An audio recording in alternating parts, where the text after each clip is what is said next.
instead of enslaving you, Yeah. is you now live in a country where we demand freedom of everybody. You just can't come to us and start demanding free crap from some. So, like, it's just straight up, we subjugate you, like it. The natural order is not peace. By the way, I know he's far right, but this isn't a sentiment only held by the far right. I have heard liberals talk this way as well, where they talk about, well, I mean, yeah, I'm going to completely admonish that some horrifying things happened in the past. You know, after all, they brought over smallpox, which decimated their population. That's a horrifying thing, and it's very unfortunate.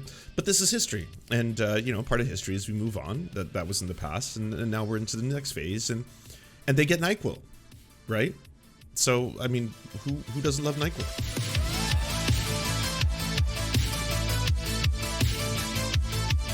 But this is a very important story that I don't think is going to get any coverage unless I bring it up. So I want to talk about it. Content warning: there's going to be some serious discussions of racism and you know, a potential hate crime. We're going to have to find out. So yesterday there was a march at St. Mary's Residential School in Mission. There was an Indigenous protest filled with Indigenous families. This was a approved protest, by the way. This is something that, you know, had permission and all that kind of stuff. The protesters, mix of Indigenous families, you know, non-Indigenous families as well, were marching to talk about and bring awareness of residential schools in this country. Attending a march at St. Mary's Residential School in Mission, BC, there was a hit and run.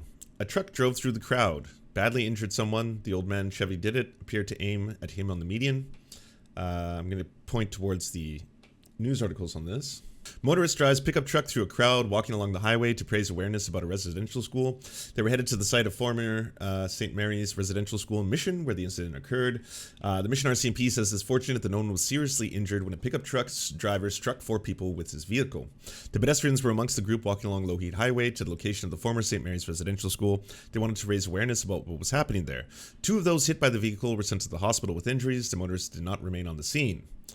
This individual, Robert Jago, was one of the ones who actually was able capturing some of it on camera. According to the Indian Residential School History and Dialogue Center, missionaries opened a boarding school at St. Mary's in 1863. It was moved to a new location in 1882, and then a new school was built in 1933. It was operated by the Catholic Church. The National Center for Truth and Reconciliation and the Truth and Reconciliation Commission of Canada documented 4,117 deaths of First Nation, Inuit, and Métis children at residential schools. About 150,000 children and teenagers were forced to attend these institutions, which were operated for more than a century before the final one closed in Saskatchewan in 1996. If you watch my show, you're obviously going to be pretty well informed on the residential school system. Now, what's fucked up about the story, beyond the fact that someone was willing to do this horrifying act, was that the individual in question drove off successfully, and the RCMP released this statement. Minor injuries after driver hits walk participants. Earlier today, a group of people aiming to raise awareness about children who went to residential schools was disrupted by an impatient driver along the Lougheed Highway on Mission. The walk, organized by the Crazy Indians Brotherhood, was making its way to the Heritage Park eastbound along Lougheed Highway to the location of the former St. Mary's Residential School, when one driver became upset at being slowed down by the walk. The driver struck approximately 4 people with his vehicle as he tried to pass the group, sending 2 to a hospital with minor injuries. The driver did not remain at the scene. It's very fortunate that no one was seriously injured, says Constable Harrison Moore of the Mission RCMP. At this time, there is no indication that the incident was targeted or that the driver's actions had anything specifically to do with the people marching on their cause.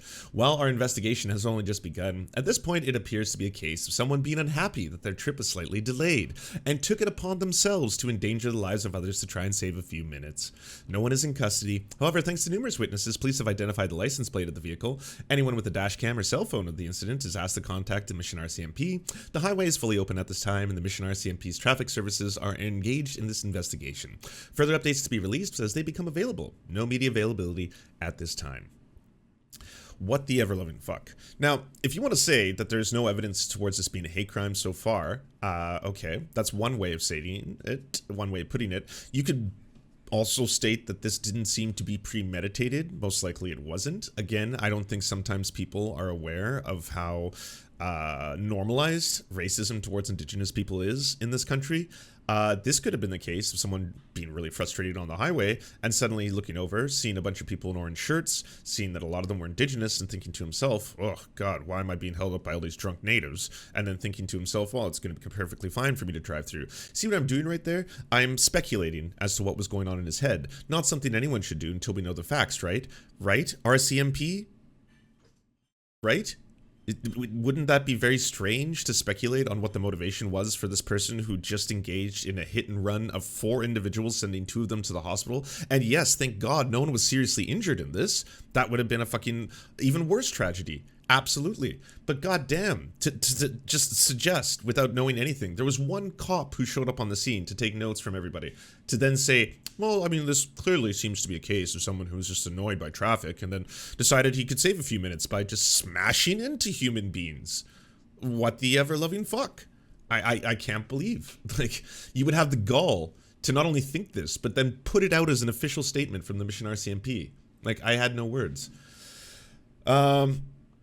When it comes to hate crimes, police investigated fewer than 1% of hate crimes Canadians experienced in 2019, according to a report. Canadians self-reported 223,000 hate-motivated incidents in 2019, according to the newly released Statistics Canada data. Now, this number may be jarring to some people, especially people who are like, wait, that seems like quite a bit, right?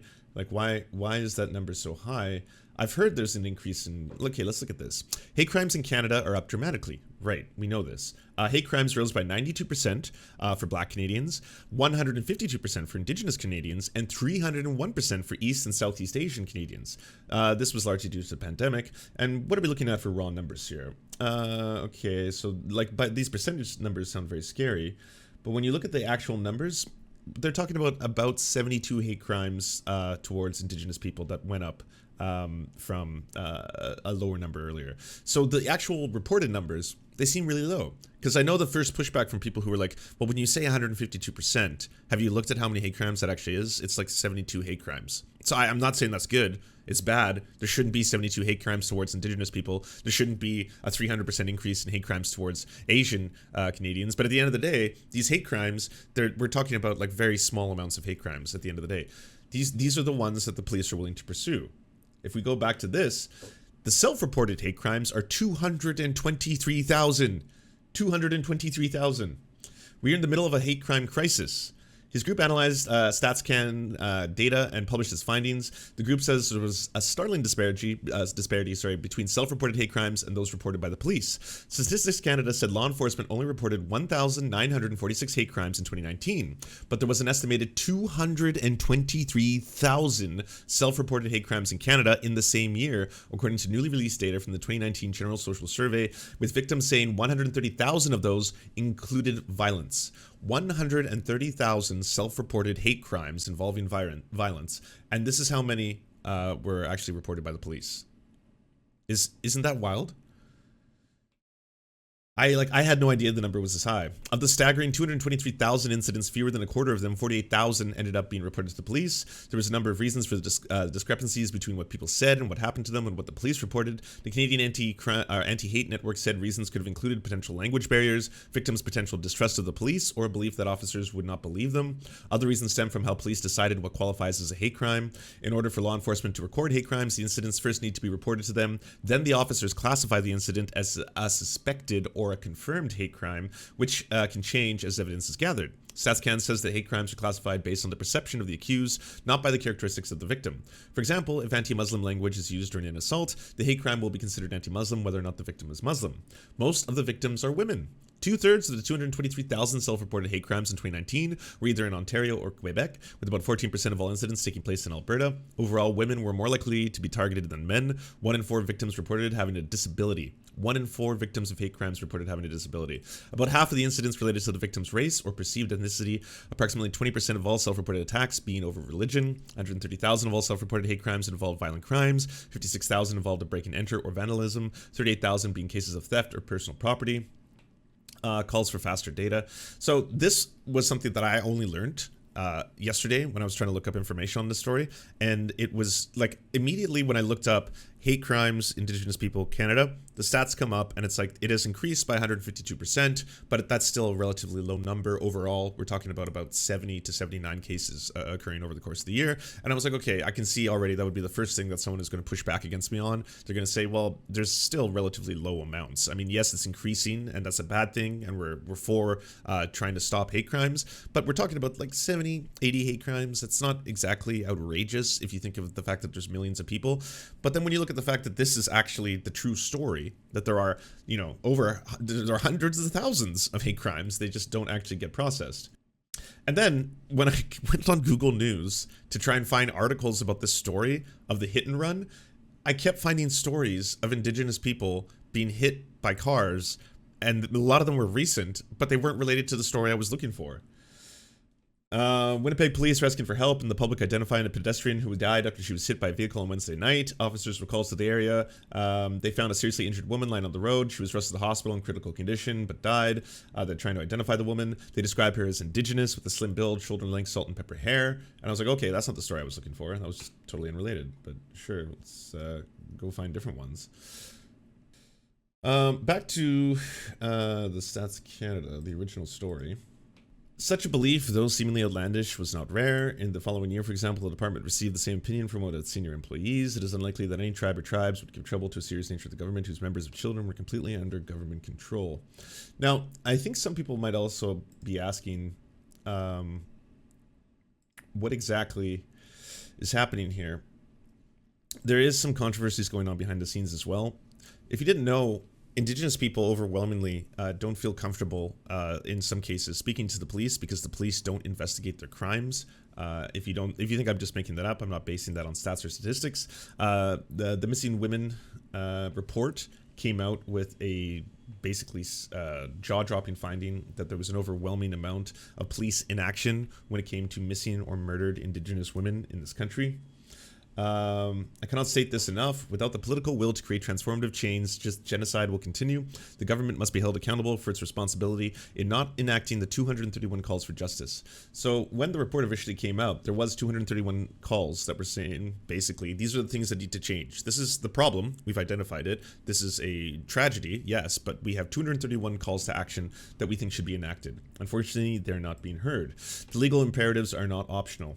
The federal government documents documents say the organizational capacity and coordination of this. The Liberals say there's been much progress in some of the areas, but recognizes that there is much more work ahead. It says it supported more than 410 Indigenous language and culture projects. 19 Indigenous organizations received some money. In the area of justice, Ottawa is supporting Indigenous-led efforts to address systemic discrimination and overrepresentation. Federal government previously said a strategy was being developed to ensure accurate and culturally sensitive data would be available. But the NDP said increasing violence towards Indigenous women is happening in the country, especially in Winnipeg, where 5 Indigenous women have lost their lives already in the month of May. Lee Gazan, NDP for Winnipeg Centre, says Ottawa isn't moving fast enough to change the lives of Indigenous women. I've been urging this for a while, and it comes both ways. Proportion of Indigenous people imprisoned in Canada is climbing so rapidly that Indigenous people will soon account for 1 in every 3 federal inmates, according to the current rise. Indigenous women in Canada now make up over 50% of all incarcerated women in Canada. They make up 5% of the population of this country. So I can already hear on the other end, the race realists are saying, hey, well, I mean, they're committing more crimes, so they're getting arrested. What do you want us to do? I mean, come on. At the end of the day, if you don't want to go to jail, don't be a criminal. That's pretty much what the problem is here. This is startling. It's kind of weird that they would make up such a dramatically high amount of the prisons, but ultimately I don't want to look towards any kind of systemic cause for any of this. I'd rather say that these are individual problems, and again, if you don't want to go to jail, don't commit crimes. It's pretty easy, right? I don't see why more people don't do this. Going back to the racism surrounding this, I figured you should probably listen to how Canadians talk about these kind of issues. I know he's been Americanized for a lot of you, but this is Steven Crowder, an incredibly popular online YouTuber. He claims to be YouTube's largest political commentator at the moment. He is also Canadian and also kind of shares the sentiment of what a lot of the right in Canada think about these issues. First off, how about you stop again seeing everyone as nothing but their race? Yeah. But this is the issue. Joy Reid has to assume that everyone who views her program is as racist as she is. There are cultural differences. as well. So let's talk about cultural differences that may actually, if we want to talk about solutions within these communities, not just browbeat and go, white people aren't doing enough for the indigenous community. First off, that's a stupid term. We used to say indigenous, then we had to say Native American. I don't know where you went back on the rule, but I think the Skrillex hair glue is getting to your brain. It makes no, you can't say indigenous. Are you not supposed to? I feel like he forgot what the reference was mid-sentence there. I feel like he was like, oh, I got a really good joke here. It's going to be related to Skrillex because he's got weird hair to me. It's kind of a bizarre haircut. I don't understand it. It's like shaved on one side but not on the other. It's like goth here, but it's like shaved right here. Back when that was the thing. But yeah. Aboriginal. Nope. No. Redskins. No. Oh, too far back. 9. Day drinkers? Yes. No. So right there, pretty hardcore racism, I would say, you know? And that is so normalized in this country. So incredibly fucking normalized. You have no idea. Like, people will just say on the drop of a hat, like, oh, you mean those fucking alcoholics? What, just taking taxpayer dollars from all of us because they don't pay taxes? Like, what the fuck? Yes. No. Moving on. What? Accuracy. You know. Did you see the Walsh thing I retweeted? No. Send it to me. Yeah, YouTube doesn't give a shit, but what's bigger about this, and I know that the rest of the cast is American, Crowder's the Canadian, is you have no idea how fucking regular this kind of sentiment is in this country, okay? When I was in high school, I would have high school kids talk to me about the natives and always be like, oh, they're always drunk on gas, they're high on gas all the time, they don't pay taxes, blah, blah, blah. And I'm guessing a lot of that came from their parents, because like if you're young, I don't know how you're formulating this level of racism, but it was just so normalized that their parents would talk about that casually, I guess, at the dinner table, and then the kids would take it back, and then the entire thing would just become a massive issue.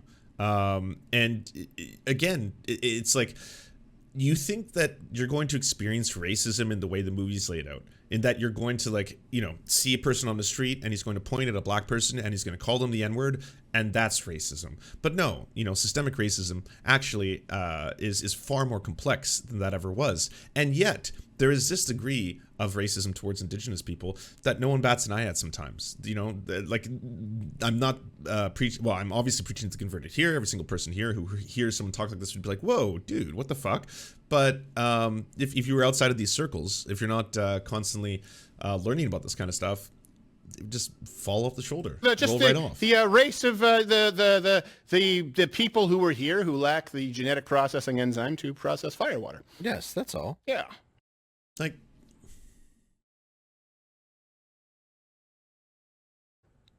those people. So They say my native friend and it's jokes. We're joking. Did you not get it? Oh my god, look at all these snowflakes. Oh, what, we've triggered the libs, we've triggered the left again. They're all so triggered because they hear these kind of things and they're like, oh, that's offensive. Yeah. Snowflakes. His name is Spotted Bear. I'm not even joking. really? Yeah, and he said savages is what they don't like to be called. Really? Like just the See, as word a white in guy, I love to be general. called a savage. Well, I Yeah. don't mind. Oh, When savage. I say savage, I never connected it though to a Native American. Yeah. Well, I always just connected it to somebody behaving like a caveman. Yeah. You know, but I guess savage is their word that they think is it's their N-word, if you will. Well, you know what? Look, and I understand that too. And if they should have probably avoided scalping women and children. Well, They kind of yeah, walked there's into that. that one. I mean, we Listen. did some stuff back. We did. Let's call for it. tat, we did it let's back and call forth. it a wash. Mutual. That's combat. fair. Yeah. Yeah. Okay. Okay. Fucking hilarious. Fucking premium comedy here, Braz. Look at this. God damn. Yeah. Yeah, a little light genocide, you know. Your casino's taking tons from me. Yeah. Yeah. Ruined Tons of plenty of money lives. today. Look, we get it. Sorry, smallpox blankets, but now you have NyQuil. Right? And this is the part that is actually a lot more normalized as well. The idea that these were, again, savages and that they were civilized by Western civilization. And, oh, the bounty of gifts that Western civilization brought them. The noble savage, as it were. Because, you know, now you get things like electricity and NyQuil and the YouTube and the internet. And you get to watch me tell you about why you were, of course, uncivilized until we managed to civilize you and bring you to heel. That is part of it as well. Take the good with the bad. That's the facts of life. There you go, Grey Owl. So Yeah. This, by the way, was never a controversy. This, by the way, this whole segment was never a, like, oh shit, Crowder should be removed from YouTube. Holy shit, I can't believe that. Just fucking was a little blip. Because, again, all this stuff is so normalized.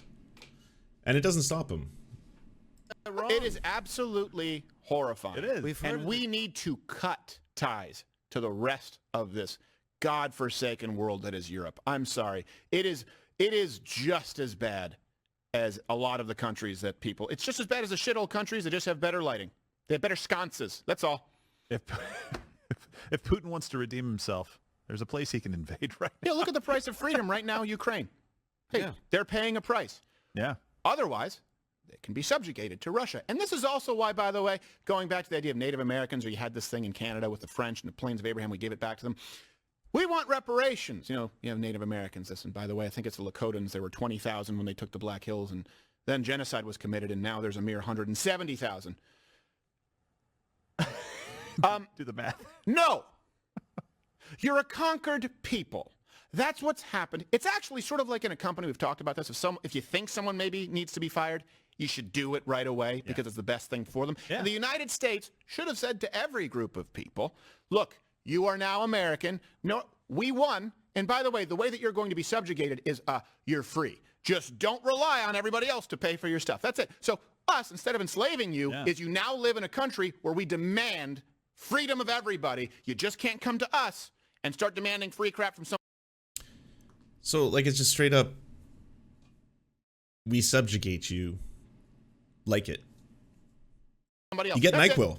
You get As opposed NyQuil. to what Germany would have had done, as opposed to what Russia would do, as opposed to what they did do, as opposed to what Genghis Khan did, as opposed to Attila the Hun, as opposed to all of humanity. The natural order is not peace. By the way, I know he's far right, but this isn't a sentiment only held by the far right. I have heard liberals talk this way as well, where they talk about, well, I mean, yeah, I'm going to completely admonish that some horrifying things happened in the past. You know, after all, they brought over smallpox, which decimated their population. That's a horrifying thing, and it's very unfortunate. But this is history, and you know, part of history is we move on. That was in the past, and now we're into the next phase, and they get NyQuil, right? So, I mean, who doesn't love NyQuil? And these people are smart enough to know that. They're smart enough to know that. So they're lying because they want to create a society in an image that, what? Well, you have the haves and you have the have-nots. Hey, by the way, most of these people are leftists, socialists, just to be clear. Clean up your room. Not capitalists. Let's just be honest about that. So what, fuck them? Because I'll be honest with you, I don't even think that about Republicans or right-wingers or conservatives. I'm not like, you know what? Fuck them all. Every single one of them. I hope they all have a terrible life because of the fact that they have that political ideology. Yes, they should all suffer. No.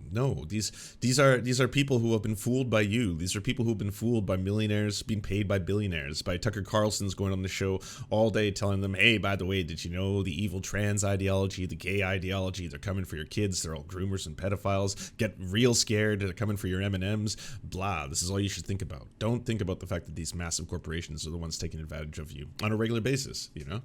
Anyways, absolutely horrifying, but I'm just saying, when it came to this hit and run, we still don't know the reason why this took place. I think discounting it as someone just trying to get through traffic is disgusting. It absolutely is disgusting. And if that comes at the hands of the police, the people who are supposed to protect you, what the fuck are you supposed to think if you're part of an Indigenous community? You were in a protest, specifically. That protest was to bring awareness about the residential school system in Canada. At that protest, someone decided to ram their truck through 4 people. He could have potentially killed all 4 of them. This was a white person, by the way. So then to look at that and be like, this was a guy who was just kind of stuck in traffic, and he just took it upon himself to not be stuck in traffic, and we're investigating. So thank you.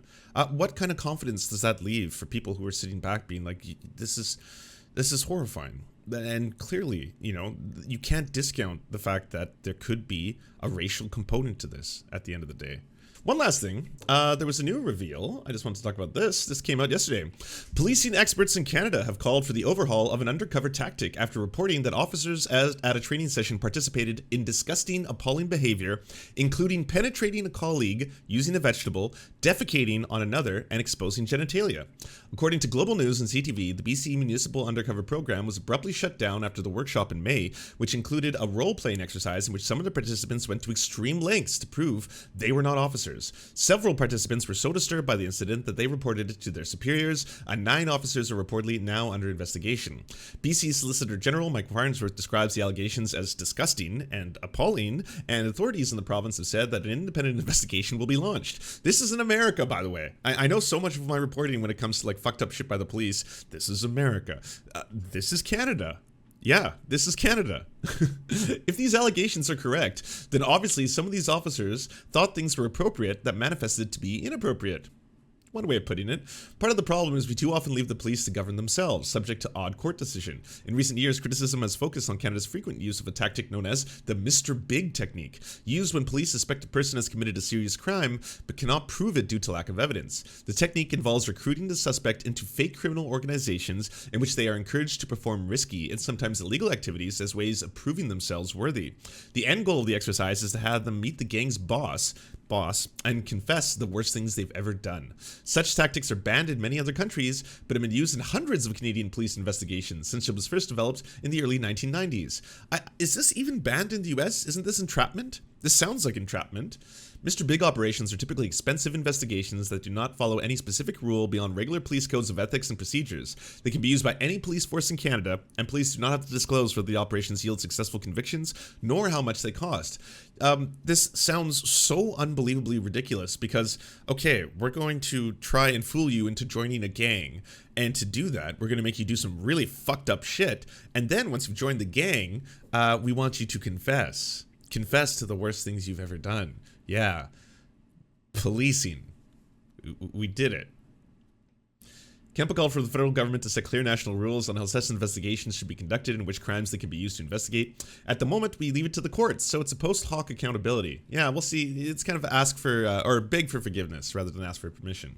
Guidelines should also consider a suspect's vulnerability of making false confessions, pointing to a 2013 case in which a BC couple targeted in a Mr. Big operation were pushed into creating a plan to plant a pressure cooker bomb at a festivity. Yeah. But it doesn't sound like it's something they would have done organically. It doesn't sound like this BC couple was just, thinking of doing that themselves. Kind of sounds like they were part of an operation, a concoction, if you will, that forced them to, decide they wanted to do that. That was a Mr. Big done against 2 recovering heroin addicts. Cool and normal. So I think one of the things policy would do is not target people who are especially vulnerable into giving false confessions. He said municipal leaders can listen to repeated calls from civilians and experts to use their position to implement a more democratic control of the police, such as electing police leaders, as well as setting policing priorities that weigh the value of undercover operations. Fucking outrageous. Again, the behavior included penetrating a colleague using a vegetable, defecating on another, and exposing genitalia as part of training. This is part of a training program. So cool and normal. Good stuff. Good to know. This was another headline that came up. 2 arrested for concealing Indigenous woman's body after fatal hit and run. Again, I found these stories because I was looking for the main story about the hit and run at the protests and ended up coming up with 3 separate stories about other Indigenous hit and runs that just recently happened. They were just in the news. Alleged the woman was hit by a vehicle driven by a 23-year-old man, and then a 50-year-old woman helped move the body to attempt and conceal the crime. They've been arrested in relation to the death of an Indigenous woman whose severed lower leg was found on the side of a road. The grisly discovery was made on the side of Stewart Highway, 25 kilometers south of Darwin. After cordoning off the highway and establishing a crime scene, investigators ruled the limb belonging to a victim of a hit and run. A major manhunt led to the arrest of a 23-year-old man and a 15-year-old woman, and the police have also seized 2 cars. Just other stories that were in Google News when I was trying to find the story in question to talk about it today. Yeah. Do you enjoy the Serfs but prefer not to have to use your eyeballs? Many are saying this. Well, we've got the solution for you. It's the Serf Times in podcast form. Available on most major podcasting networks now. If you enjoy it, please consider leaving a good review and feedback because it really helps the show out, apparently, and it's free, just like the podcast. To our gods, Xander Corvus, and Peyton L. Just, we are prepared to embark on a mighty jihad in your name. To our monarch, Tom Spiker, we are but your humble jester, attempting in vain to get you to laugh. To our valiant knights of the Round Table, Benji Arnie, Tech Tink, Scary Earth Human, Tony, DM Rivera, Resident Scarecrow, Sir Nickus, Mayred, Cheryl Alvarez, Ruby Kelly, Brandon, Words Greenwood. It doesn't matter what I believe, it only matters what I can prove. Egbert Celine, Matthew Scarborough, Stellar Vision, Ariane McCarthy, Daniel Sutton, Coulter Smith, Jenna Tao, Quiet 185, Anna Loves Riley, Omni, Riley and Anna, Poodlehawk, The Tim Caucus, Multimondi, Trevbot, EXE, Brian Ephraim, Lemmy 101, Anthropophojack, Saren 42, Catherine, Ramon Acosta, Incosin, Agent NDN, Violent Orchard, Political Puppy, La Media Panza, Zach Christensen, Todd Buckingham, and Todd Lajeunesse. We raise our mugs and salute our brave heroes off to another glorious conquest.